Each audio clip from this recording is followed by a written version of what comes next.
ಕಾಂಗ್ರೆಸ್ ಸರ್ಕಾರದ ವಿರುದ್ಧ BJP JDS Mysuru ಚಲೋ ಪಾದಯಾತ್ರೆಯನ್ನ ಆರಂಭಿಸಿದ್ದಾರೆ.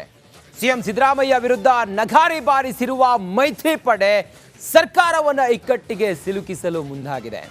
ಹಾಗಾದ್ರೆ ಸರ್ಕಾರ ಇದನ್ನ ಎಷ್ಟು ಸೀರಿಯಸ್ ಆಗಿ ಪರಿಗಣಿಸಿದೆ, ಮತ್ತೆ ಸರ್ಕಾರಕ್ಕೆ ಇದೆಷ್ಟು ಸಂಕಷ್ಟ ತಂದೊಡ್ಡುತ್ತೆ, ಮತ್ತೆ ಇದು ಬಿಜೆಪಿ ಸ್ಟ್ರಾಟಜಿ ಎಲ್ಲ ಏನು, ಅವ್ರ ಉದ್ದೇಶ ಏನು, ಇದೆಲ್ಲದಕ್ಕೂ ಕೂಡ ಸಂಬಂಧಪಟ್ಟ ಹಾಗೆ ಒಂದು ವಿಶೇಷ ವರದಿ ಇದೆ.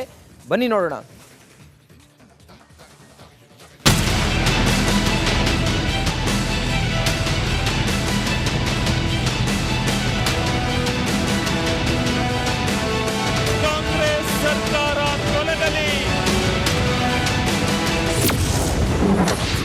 ಸರ್ಕಾರದ ವಿರುದ್ಧ ದೋಸ್ತಿ ಚಲೋ,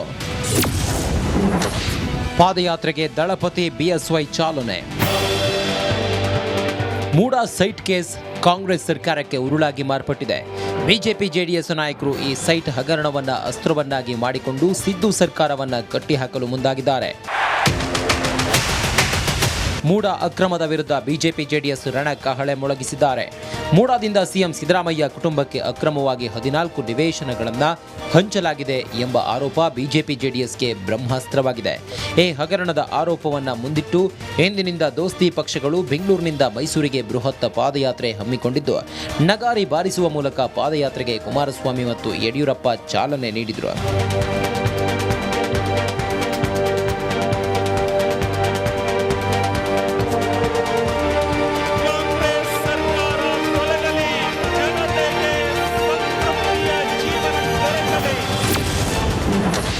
ಹತ್ತು ತಿಂಗಳಲ್ಲಿ ಕಾಂಗ್ರೆಸ್ ಸರ್ಕಾರ ಬೀಳಲಿದೆ. ಎರಡು ಪಕ್ಷದ ಕಾರ್ಯಕರ್ತರಿಗೆ ನಾನು ನನ್ನ ಕೃತಜ್ಞತೆಗಳನ್ನು ಸಲ್ಲಿಸಲಿಕ್ಕೆ ಬಯಸ್ತೀನಿ. ನಿಮಗೆ ಯಾವ ಕಾಂಗ್ರೆಸ್ ಉದ್ದಟತನದಲ್ಲಿ ಈ ರಾಜ್ಯದಲ್ಲಿ ಇನ್ನೂ 10 ವರ್ಷ ಇರ್ತೀನಿ ಅಂತ ಹೇಳಿದ್ದಾರೆ ಉಪಮುಖ್ಯಮಂತ್ರಿಗಳು. 10 ವರ್ಷ ಅಲ್ಲ, ಇನ್ನು 10 ತಿಂಗಳು ಮುಂದುವರಿರಿ, ನೋಡೋಣಂತೆ. 10 ವರ್ಷ ಆಮೇಲೆ ನೋಡೋಣಂತೆ. ನಿಮ್ಮ ಪಾಪದ ಕೂಡ ತುಂಬಿದೆ, ನಿಮ್ಮ ಪಾಪದ ಕೂಡ ತುಂಬಿದೆ. ಟವಲ್ ಹಾಸ್ಕೊಂಡು ಬಹಳ ಜನ ನಿಂತಿದ್ದಾರೆ ಕ್ಯೂನಲ್ಲಿ ಕಾಂಗ್ರೆಸ್ನಲ್ಲಿ ಇವತ್ತು.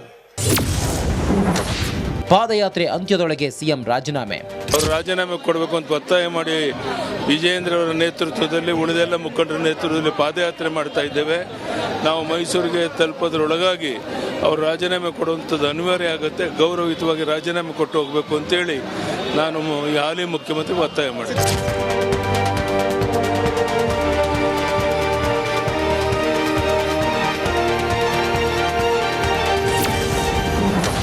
ಪಾದಯಾತ್ರೆಗೆ ಯತ್ನಾಳ್ ಜಾರಕಿಹೊಳಿ ಗೈರು. ಪ್ರೀತಂ ಪ್ರತಾಪ್ ಇಲ್ಲದೆ ಮೈಸೂರು ಚಲೋ. ಇನ್ನು ಈ ಪಾದಯಾತ್ರೆಯಿಂದ ಸ್ವಪಕ್ಷೀಯ ನಾಯಕರೇ ದೂರ ಉಳಿದಿದ್ದಾರೆ. ವಿಜಯೇಂದ್ರ ವಿರುದ್ಧ ಅಸಮಾಧಾನ ಹೊರಹಾಕಿದ್ದ ರಮೇಶ್ ಜಾರಕಿಹೊಳಿ ಮತ್ತು ಬಸನಗೌಡ ಪಾಟೀಲ್ ಯತ್ನಾಳ್ ಬರಲೇ ಇಲ್ಲ.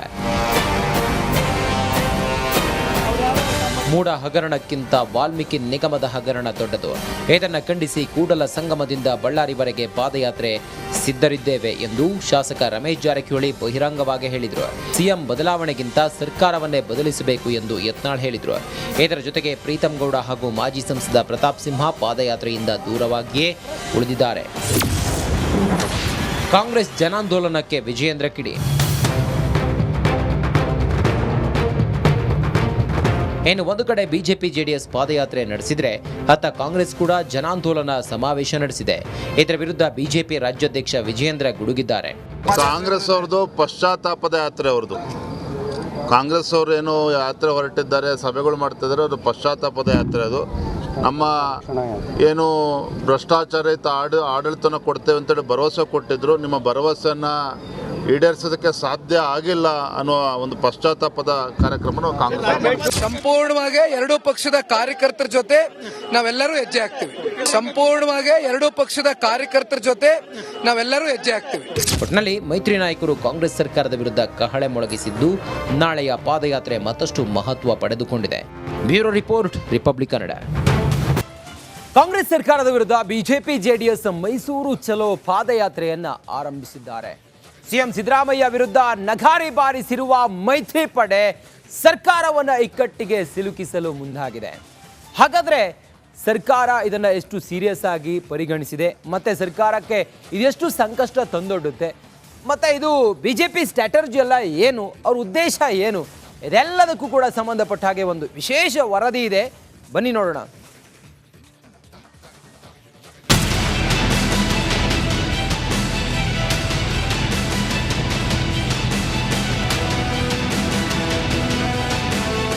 ಕಾಂಗ್ರೆಸ್ ಸರ್ಕಾರ ತೊಲಗಲಿ. ಸರ್ಕಾರದ ವಿರುದ್ಧ ದೋಸ್ತಿ ಚಲೋ, ಪಾದಯಾತ್ರೆಗೆ ದಳಪತಿ ಬಿಎಸ್ವೈ ಚಾಲನೆ. ಮೂಡಾ ಸೈಟ್ ಕೇಸ್ ಕಾಂಗ್ರೆಸ್ ಸರ್ಕಾರಕ್ಕೆ ಉರುಳಾಗಿ ಮಾರ್ಪಟ್ಟಿದೆ.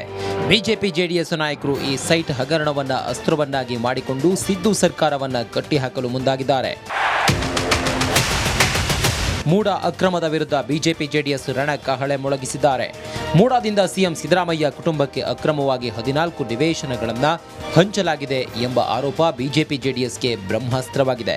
ಈ ಹಗರಣದ ಆರೋಪವನ್ನು ಮುಂದಿಟ್ಟು ಎಂದಿನಿಂದ ದೋಸ್ತಿ ಪಕ್ಷಗಳು ಬೆಂಗಳೂರಿನಿಂದ ಮೈಸೂರಿಗೆ ಬೃಹತ್ ಪಾದಯಾತ್ರೆ ಹಮ್ಮಿಕೊಂಡಿದ್ದು, ನಗಾರಿ ಬಾರಿಸುವ ಮೂಲಕ ಪಾದಯಾತ್ರೆಗೆ ಕುಮಾರಸ್ವಾಮಿ ಮತ್ತು ಯಡಿಯೂರಪ್ಪ ಚಾಲನೆ ನೀಡಿದರು.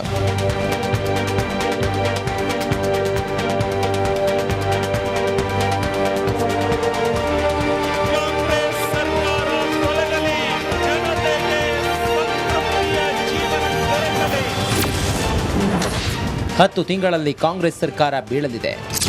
ಎರಡೂ ಪಕ್ಷದ ಕಾರ್ಯಕರ್ತರಿಗೆ ನಾನು ನನ್ನ ಕೃತಜ್ಞತೆಗಳನ್ನು ಸಲ್ಲಿಸಲಿಕ್ಕೆ ಬಯಸ್ತೀನಿ. ನಿಮಗೆ ಯಾವ ಕಾಂಗ್ರೆಸ್ ಉದ್ದಟತನದಲ್ಲಿ ಈ ರಾಜ್ಯದಲ್ಲಿ ಇನ್ನೂ 10 ವರ್ಷ ಇರ್ತೀನಿ ಅಂತ ಹೇಳಿದ್ದಾರೆ ಉಪಮುಖ್ಯಮಂತ್ರಿಗಳು. 10 ವರ್ಷ ಅಲ್ಲ, ಇನ್ನು 10 ತಿಂಗಳು ಮುಂದುವರಿರಿ, ನೋಡೋಣಂತೆ. 10 ವರ್ಷ ಆಮೇಲೆ ನೋಡೋಣಂತೆ. ನಿಮ್ಮ ಪಾಪದ ಕೂಡ ತುಂಬಿದೆ, ನಿಮ್ಮ ಪಾಪದ ಕೂಡ ತುಂಬಿದೆ. ಟವಲ್ ಹಾಸ್ಕೊಂಡು ಬಹಳ ಜನ ನಿಂತಿದ್ದಾರೆ ಕ್ಯೂನಲ್ಲಿ ಕಾಂಗ್ರೆಸ್ನಲ್ಲಿ ಇವತ್ತು. ಪಾದಯಾತ್ರೆ ಅಂತ್ಯದೊಳಗೆ ಸಿಎಂ ರಾಜೀನಾಮೆ. ಅವರು ರಾಜೀನಾಮೆ ಕೊಡಬೇಕು ಅಂತ ಒತ್ತಾಯ ಮಾಡಿ ವಿಜಯೇಂದ್ರ ಅವರ ನೇತೃತ್ವದಲ್ಲಿ ಉಳಿದೆಲ್ಲ ಮುಖಂಡರ ನೇತೃತ್ವದಲ್ಲಿ ಪಾದಯಾತ್ರೆ ಮಾಡ್ತಾ ಇದ್ದೇವೆ.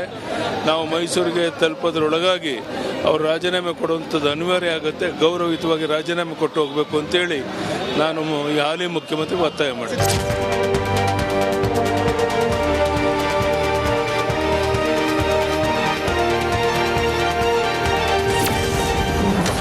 ಪಾದಯಾತ್ರೆಗೆ ಯತ್ನಾಳ್ ಜಾರಕಿಹೊಳಿ ಗೈರು. ಪ್ರೀತಂ ಪ್ರತಾಪ್ ಇಲ್ಲದೆ ಮೈಸೂರು ಚಲೋ. ಇನ್ನು ಈ ಪಾದಯಾತ್ರೆಗಿಂತ ಸ್ವಪಕ್ಷೀಯ ನಾಯಕರೇ ದೂರ ಉಳಿದಿದ್ದಾರೆ. ವಿಜಯೇಂದ್ರ ವಿರುದ್ಧ ಅಸಮಾಧಾನ ಹೊರಹಾಕಿದ್ದ ರಮೇಶ್ ಜಾರಕಿಹೊಳಿ ಮತ್ತು ಬಸನಗೌಡ ಪಾಟೀಲ್ ಯತ್ನಾಳ್ ಬರಲೇ ಇಲ್ಲ. ಮೂಡಾ ಹಗರಣಕ್ಕಿಂತ ವಾಲ್ಮೀಕಿ ನಿಗಮದ ಹಗರಣ ದೊಡ್ಡದು. ಇದನ್ನು ಖಂಡಿಸಿ ಕೂಡಲ ಸಂಗಮದಿಂದ ಬಳ್ಳಾರಿವರೆಗೆ ಪಾದಯಾತ್ರೆ ಸಿದ್ಧರಿದ್ದೇವೆ ಎಂದು ಶಾಸಕ ರಮೇಶ್ ಜಾರಕಿಹೊಳಿ ಬಹಿರಂಗವಾಗಿ ಹೇಳಿದರು. ಸಿಎಂ ಬದಲಾವಣೆಗಿಂತ ಸರ್ಕಾರವನ್ನೇ ಬದಲಿಸಬೇಕು ಎಂದು ಯತ್ನಾಳ್ ಹೇಳಿದರು. ಇದರ ಜೊತೆಗೆ ಪ್ರೀತಂ ಗೌಡ ಹಾಗೂ ಮಾಜಿ ಸಂಸದ ಪ್ರತಾಪ್ ಸಿಂಹ ಪಾದಯಾತ್ರೆಯಿಂದ ದೂರವಾಗಿಯೇ ಉಳಿದಿದ್ದಾರೆ. ಕಾಂಗ್ರೆಸ್ ಜನಾಂದೋಲನಕ್ಕೆ ವಿಜಯೇಂದ್ರ ಕಿಡಿ. ಇನ್ನು ಒಂದು ಕಡೆ ಬಿಜೆಪಿ ಜೆಡಿಎಸ್ ಪಾದಯಾತ್ರೆ ನಡೆಸಿದ್ರೆ, ಅತ್ತ ಕಾಂಗ್ರೆಸ್ ಕೂಡ ಜನಾಂದೋಲನ ಸಮಾವೇಶ ನಡೆಸಿದೆ. ಇದರ ವಿರುದ್ಧ ಬಿಜೆಪಿ ರಾಜ್ಯಾಧ್ಯಕ್ಷ ವಿಜಯೇಂದ್ರ ಗುಡುಗಿದ್ದಾರೆ. ಕಾಂಗ್ರೆಸ್ ಅವ್ರದ್ದು ಪಶ್ಚಾತ್ತಾಪದ ಯಾತ್ರೆ ಅವ್ರದ್ದು. ಕಾಂಗ್ರೆಸ್ ಅವರು ಏನು ಯಾತ್ರೆ ಹೊರಟಿದ್ದಾರೆ, ಸಭೆಗಳು ಮಾಡ್ತಿದ್ದಾರೆ, ಅದು ಪಶ್ಚಾತ್ತಾಪದ ಯಾತ್ರೆ. ಅದು ನಮ್ಮ ಏನು ಭ್ರಷ್ಟಾಚಾರಿತ ಆಡಳಿತನ ಕೊಡ್ತೇವೆ ಅಂತೇಳಿ ಭರವಸೆ ಕೊಟ್ಟಿದ್ರು. ನಿಮ್ಮ ಭರವಸೆಯನ್ನು ಈಡೇರಿಸೋದಕ್ಕೆ ಸಾಧ್ಯ ಆಗಿಲ್ಲ ಅನ್ನೋ ಒಂದು ಪಶ್ಚಾತ್ತಾಪದ ಕಾರ್ಯಕ್ರಮ ಕಾಂಗ್ರೆಸ್. ಸಂಪೂರ್ಣವಾಗಿ ಎರಡೂ ಪಕ್ಷದ ಕಾರ್ಯಕರ್ತರ ಜೊತೆ ನಾವೆಲ್ಲರೂ ಹೆಜ್ಜೆ ಹಾಕ್ತೀವಿ. ಸಂಪೂರ್ಣವಾಗಿ ಎರಡೂ ಪಕ್ಷದ ಕಾರ್ಯಕರ್ತರ ಜೊತೆ ನಾವೆಲ್ಲರೂ ಹೆಜ್ಜೆ ಹಾಕ್ತೀವಿ. ಒಟ್ಟಿನಲ್ಲಿ ಮೈತ್ರಿ ನಾಯಕರು ಕಾಂಗ್ರೆಸ್ ಸರ್ಕಾರದ ವಿರುದ್ಧ ಕಹಳೆ ಮೊಳಗಿಸಿದ್ದು, ನಾಳೆಯ ಪಾದಯಾತ್ರೆ ಮತ್ತಷ್ಟು ಮಹತ್ವ ಪಡೆದುಕೊಂಡಿದೆ. Bureau report, republic Kannada.